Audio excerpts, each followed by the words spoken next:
Hey everyone, it's me Gavin, and welcome back to MyXP. Today I want to talk to you guys about one of my favorite games of all time, and a game that I initially didn't know if I was going to play at all, and that game was Kingdom Hearts for the PlayStation 2.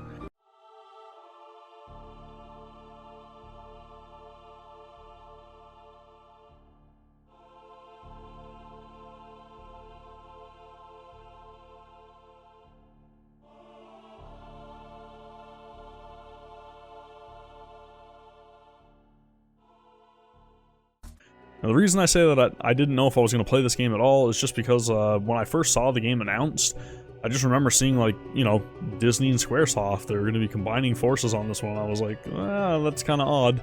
I didn't know if Squaresoft was just trying to go like a more PG, you know, type rating or whatever for this game, and just try to appeal to like a younger audience or not. So I was kind of like, I don't really know if I'm feeling this kind of mashup. You know, you see the main character with Donald and Goofy as his party members. I was just kind of like, I don't know. Like, I don't mind Disney. And when I was younger, I used to watch, like, you know, a bunch of Disney movies and everything. But for whatever reason, I was just very, like, reluctant to actually try out Kingdom Hearts.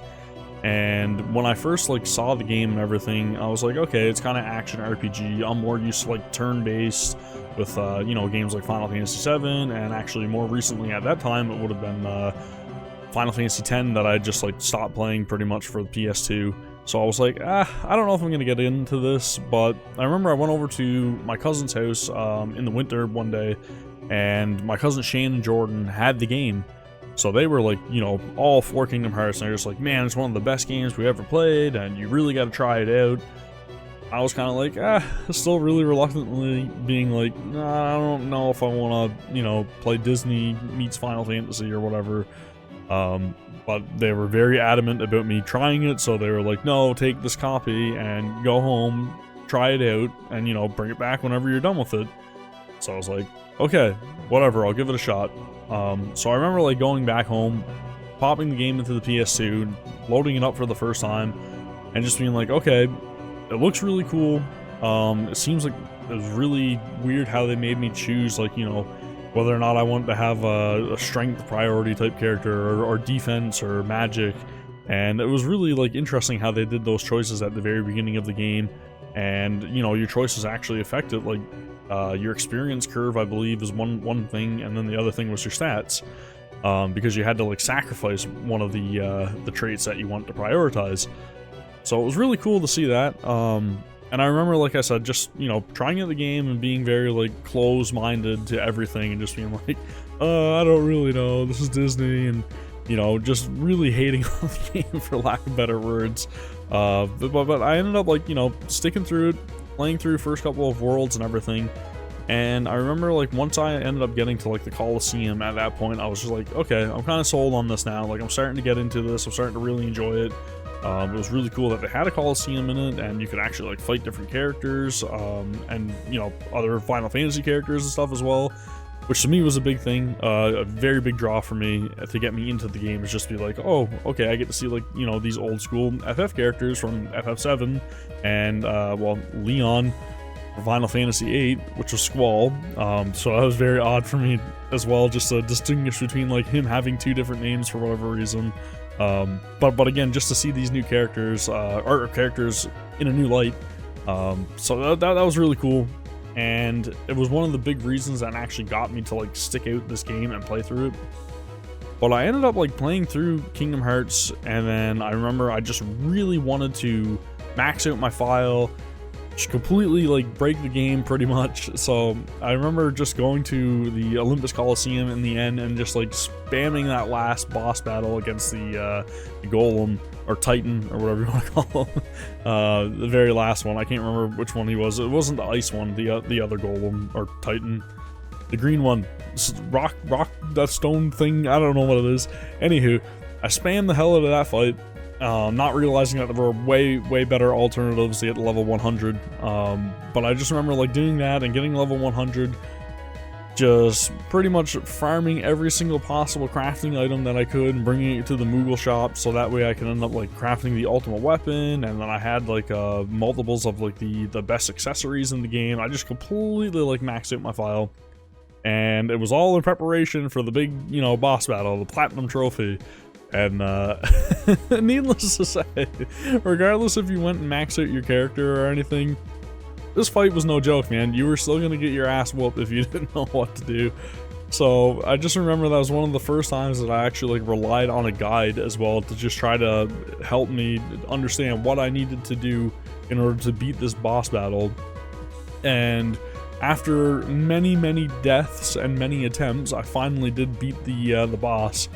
And then after that, I was like, okay, finally done with Kingdom Hearts. That was awesome. I'm completely sold on it now. I want to see what happens next, especially after seeing the ending. And I just remember like waiting for Kingdom Hearts 2 for like the longest time ever. But yeah, Kingdom Hearts for me, man, for whatever reason, I was really closed-minded to it, and I really wish I wouldn't have been, because it ended up being like one of those games, and actually one of the franchises that I really hold near and dear to my heart. Pardon the pun. It's just, that game had that effect on me, right? That once I started playing it, I started to get to know the characters and a lot more of the more complex plot points, because let's be real, there's a lot of stuff in Kingdom Hearts that's just kind of like right over your head. I dug a lot deeper into the lore of things and the story, and especially in like a lot of the games to follow in the series.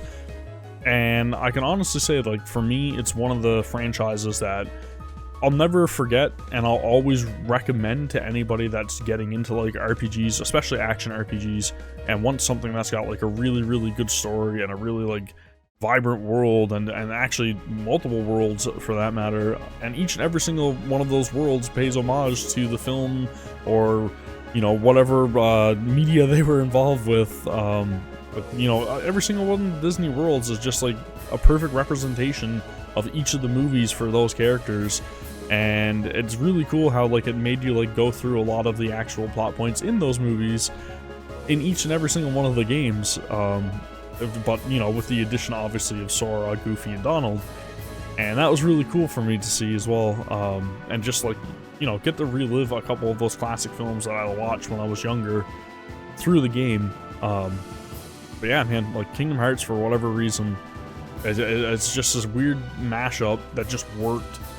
And it's got such a huge fan following that it's something that you gotta experience and you gotta go out and play. And I believe they just released the all-in-one or whatever it's called, I don't know, Kingdom Hearts package or something on the PSN, and I think maybe Xbox or something.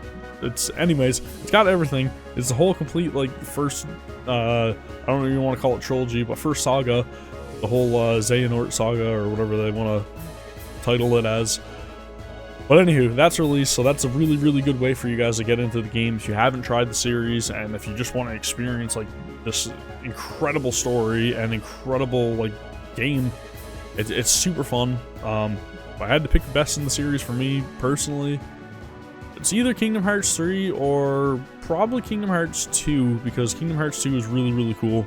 Dream Drop Distance did a lot of really cool things with the whole flow motion and everything. But I'll get into those games eventually. I just want to talk about my experience with Kingdom Hearts 1. So yeah, let me know about your own experiences with Kingdom Hearts 1, or whether or not you guys initially had the same feelings I did about the series. I'll get back to you guys in the comments. Don't forget to hit a like and give me a subscribe if you don't mind.